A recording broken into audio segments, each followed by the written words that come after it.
ماشي يقول قصر في بلاوي والله قصر ماشي والتربو قولت كده كده كان شايفينه والله ايه ايه دول تقف لو ويا ولا قاري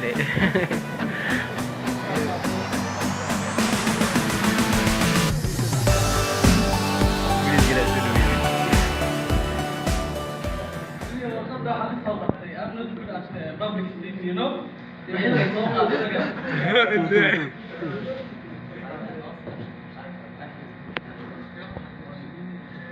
horta xaflad fiican ayaa la qabtay marka waxaan codsanayaa inaad hal mar aad sacabto soo agaasimaysa intaa ka bacdi niyahow in yar baa soo koobaya intaa ka bacdi horta waxaan rabaa inaan ku yar noqdo maxamed weydkiisii khudbadiisii aad iyo aad bay taabatay waxay ahayd khudbad mataqaanaa qoytiska uu taabtay aad bay u filaayeen waana dhiirigelinaya waana qadanaya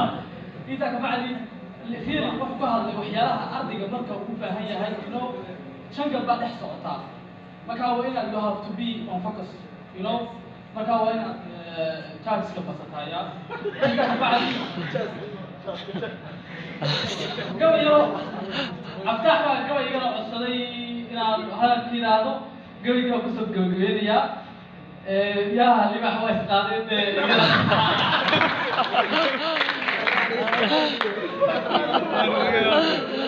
soo qaaday maante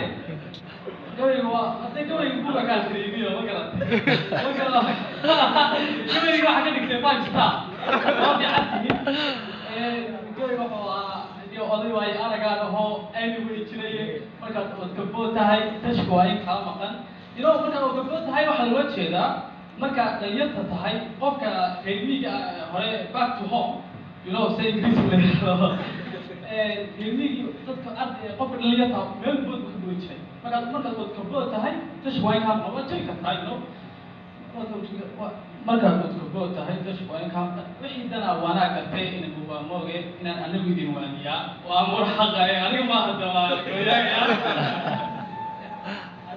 inaan adiga idin waaniya waa murxaqa hadday yahay aqoonsada cilmiga ah waa jahle jahaada idinka orkici arabka soomaali akhlaaq xumo iska ogaada oo isku amraysa akhlaaq xumadu waa waxay soo gelaysaa different topics akhlaaq xumo waa protocol ah haddaa protocol kaa xun yahay sidaad how you are ula dhaqmayso bulshada kugu xeeran environmentka marka laakiin akhlaaq xumadu waa in the class laakiin imika de out oo class baan nahay oo waayo rag waaweyn baan nahay akhlaaq xumo marka waxyaalo badan baa soo dhexgelaya akhlaaq xumo ogaado iska arkisaa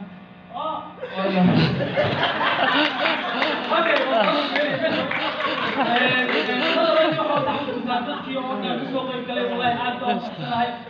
xafladahan oo kale aad waa inaad kasoo qayb gashaa aad baan isku taxallujiyaa kasoo qayb galiya ano marka xaflad kasoo qayb gashid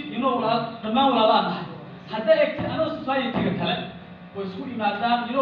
strengthka la xoojinaya marka qof kasta marka xafladahan oo kale waa muhiim in la soo qayb galaa dadku is arkaan waa very important marka aad iyo aad ugu faraxsanahay إن شاء الله إلى هاي المتبركية هاي اللي حفظيه يا اللي واحد يسوق عليه